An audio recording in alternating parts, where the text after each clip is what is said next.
రామాయణం. రామలక్ష్మణులు విశ్వామిత్ర మహర్షితో నడుస్తూ వెళ్తూ ఉన్నారు.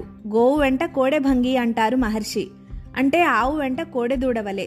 సాయం సంధ్యా సమయానికి సరయూ నదీ తీరం చేరుకున్నారు. రామలక్ష్మణులను ఆచమనం చేసి రమ్మని పంపుతారు మహర్షి. సరయూ నదీ తీరంలో ఆ సాయంత్రం బల అతిబల అనే విద్యలను నేర్పిస్తారు. వాటి ఫలితం శత్రువులు మనల్ని గెలవలేరు, యుద్ధంలో శ్రమ తెలియదు, జబ్బులు రావు. ఆ విద్యను లోక కళ్యాణం కోసం ఎలా వినియోగించాలో వివరంగా రామలక్ష్మణులకు చెప్పి ఆ రాత్రి అక్కడే విశ్రమిస్తారు. ఎప్పుడూ పట్టుపరుపులపై తప్ప నేల మీద పడుకోవడం అలవాటు లేని రాజకుమారులు ఆ రాత్రి నేలపై గడ్డి పరుచుకుని సుఖంగా నిద్రపోతారు. గురు సాన్నిధ్యంలో కష్టాలు తెలియకుండా సుఖంగా నిద్రపోయేవాడే నిజమైన శిష్యుడు అంటారు. తెల్లవారుజామున బ్రహ్మ ముహూర్తంలో విశ్వామిత్ర మహర్షి లేచి నిద్రపోతున్న రాముణ్ణి చూసి, ఆహా ఏమి కాంతి ఈయన ముఖంలో, ఈయన్ను కన్నతల్లి కౌసల్య ఎంతటి భాగ్యురాలు అనుకుంటూ, కౌసల్య సుప్రజారామ పూర్వా సంధ్యా ప్రవర్తతే ఉత్తిష్ట నరశార్దూల కర్తవ్యం దైవమాహ్నికం అంటూ రాముణ్ణి లేపుతారు. కౌసల్య సుపుత్రుడైన ఓ రామ, ఉదయకాలం ప్రారంభం కాబోతోంది. మనుషుల్లో పులి వంటి ధైర్యశాలి అయిన నువ్వు చేయవలసిన దైవిక కర్తవ్యాలకు సమయం వచ్చింది.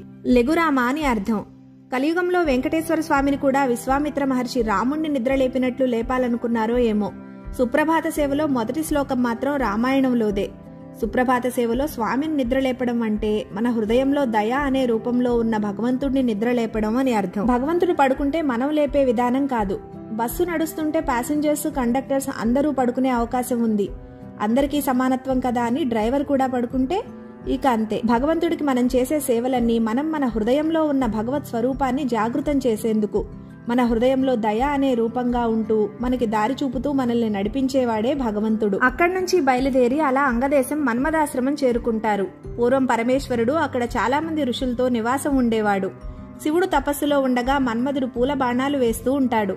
శివుడు కోపంతో తన 3వ కన్నుతో మన్మధుణ్ణి భస్మం చేస్తాడు. శరీరం లేనివాడు కాబట్టి మన్మధుణ్ణి అనంగుడు అంటారు. అందుకే ఆ దేశానికి అంగదేశం అనే పేరు వచ్చింది. ఇప్పటికే ఆ ఋషులు ఇక్కడ తపస్సు చేస్తూ ఉంటారు అంటూ మన్మధుణ్ణి దగ్ధం చేసిన ఆ ఆశ్రమం గురించి మహర్షి రామలక్ష్మణులకు చెప్తారు. ఆ రాత్రి మన్మదాశ్రమంలో నిద్రించి ఉదయాన్నే గంగా నదిలో పడవపై ప్రయాణం మొదలు పెడతారు. ఇంతలో ఏదో విచిత్రమైన నీటి ఘోష శబ్దం వినిపిస్తూ ఉంటే రాముడు అడుగుతాడు అది ఏంటని. అది సంగమ శబ్దం. సరయూ నది గంగలో కలుస్తున్న సంగమం. రామలక్ష్మణులను నమస్కరించమని చెప్తారు మహర్షి. అలా ప్రయాణం సాగుతూ ఉంటుంది. తర్వాత కథ నెక్స్ట్ వీడియోలో. Thank you.